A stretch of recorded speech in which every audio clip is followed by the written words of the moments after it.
नमस्कार। आप सभी का अपने YouTube channel study with Ajay ST पर बहुत बहुत स्वागत है। साथियों, आज हिंदी काव्य के अंतर्गत मैं आप लोगों को रसखान जी के द्वारा लिखित, रसखान जी के द्वारा रचित सवैया पढ़ाने वाला हूँ। वीडियो को लास्ट तक देखिएगा, आपको भरपूर आनंद मिलेगा कि मैं काव्य को ऐसे पढ़ाऊंगा कि आप पढ़ते ही इसे समझ जाएंगे कि रसखान जी वास्तव में रस की खान थे। जैसा कि सब लोग नाम सुनते हैं रसखान, तो रसखान का नाम ऐसे ही नहीं पड़ा है रसखान, क्योंकि ये अपने सवैया के माध्यम से लोगों के हृदय की गहराई तक पहुंच गए और उनको भरपूर आनंद प्रदान किया, इसीलिए कहा जाता है रसखान। अब हम बात करते हैं रसखान के उन सवैया की, जिस सवैया में के माध्यम से उन्होंने श्री कृष्ण के समीप रहने की अपनी इच्छा प्रकट की है। सब लोग नाम सुनते हैं रसखान, नाम है मुस्लिम, धर्म है मुस्लिम, लेकिन श्री कृष्ण से जितना लगाव, जितना स्नेह, जितना प्रेम रसखान जी का है, शायद किसी कवि में हो। तो मैं उस सवैया की बात करता हूँ, वो सवैया पढ़ाने जा रहा हूँ जिस सवैया में रसखान जी ने अपनी मनोदशा का वर्णन किया है कि मृत्यु के बाद, मरने के बाद अगर मेरा पुनर्जन्म हो, और वो पुनर्जन्म किस किस रूप में बताया, कैसे हो, तो देखते हैं। आइए। अरे मानस हो तो वही रस खान, बसो ब्रज गोकुल गांव के ग्वारन। मानस हो तो वही रस खान, बसो ब्रज गोकुल गांव के ग्वारन। और जो पशु हो तो कहा बस मेरो चरो नित नंद की धेनु मझारन। और पाहन हो तो वही गिरी को जो धर्यो कर छत्र पुरंदर धारन। पाहन हो तो वही गिरी को जो धर्यो कर छत्र पुरंदर धारन। और जो खग हो तो बसेरो करो मिल कालिंदी कुल कदम्ब की डारन।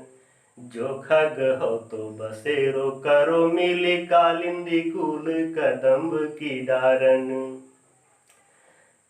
साथियों, रसखान जी इस सवैया के माध्यम से अपने मन की बात बता रहे हैं, अपने हृदय की बात प्रकट कर रहे हैं, प्रभु श्री कृष्ण से प्रार्थना कर रहे हैं कि हे प्रभु, हे श्री कृष्ण, यदि मेरा पुनर्जन्म मनुष्य के रूप में हो। रसखान जी कहते हैं मानस हो तो वही रसखान। रसखान जी कहते हैं कि हे प्रभु, हे श्री कृष्ण, अगर मेरा पुनर्जन्म मनुष्य के रूप में हो तो मेरी आपसे हाथ जोड़कर प्रार्थना है कि मेरा जन्म उसी ब्रज भूमि पर हो, उसी ब्रज भूमि पर हो, गोकुल में हो, ताकि मैं उन्हीं ग्वाल बालों के साथ खेल सकूं और आपके समीप रह सकूं।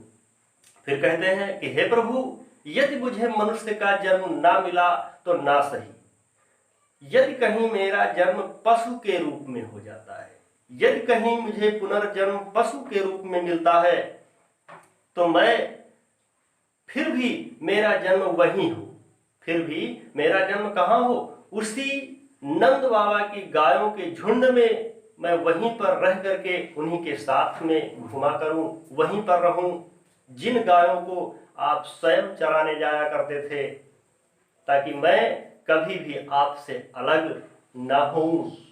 हे प्रभु, आपसे एक विनती और है कि यदि मेरी इच्छा है कि यदि मेरा जन्म पत्थर के रूप में हो, यदि मेरा जन्म पत्थर के रूप में हो, मनुष्य भी ना बनूं, पशु भी ना बनूं, और यदि कहीं मुझे पत्थर के रूप में जन्म मिला तो हे प्रभु, मुझे वही पत्थर बनाना, वही पहाड़ बनाना जिस पहाड़ को आपने अपनी उंगली पर उठा लिया था और इंद्रदेव के घमंड को चूर चूर कर दिया था।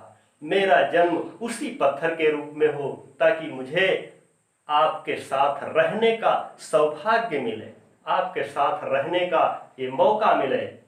और हे प्रभु, यदि मेरा जन्म कहीं पत्थर के रूप में भी ना हुआ तो, यदि मेरा जन्म कहीं पक्षी के रूप में होता है तो भी आपसे विनम्र प्रार्थना है कि हे प्रभु, मेरा जन्म यदि पक्षी के रूप में हो तो उन्हीं पक्षियों के रूप में हो जो पक्षी यमुना नदी के किनारे कदम्ब के वृक्षों पर बसेरा करते हैं, मेरा जन्म वहीं हो। इस प्रकार से बार बार रसखान जी प्रभु के चरणों में प्रणाम करते हुए अपनी हार्दिक इच्छा व्यक्त करते हैं।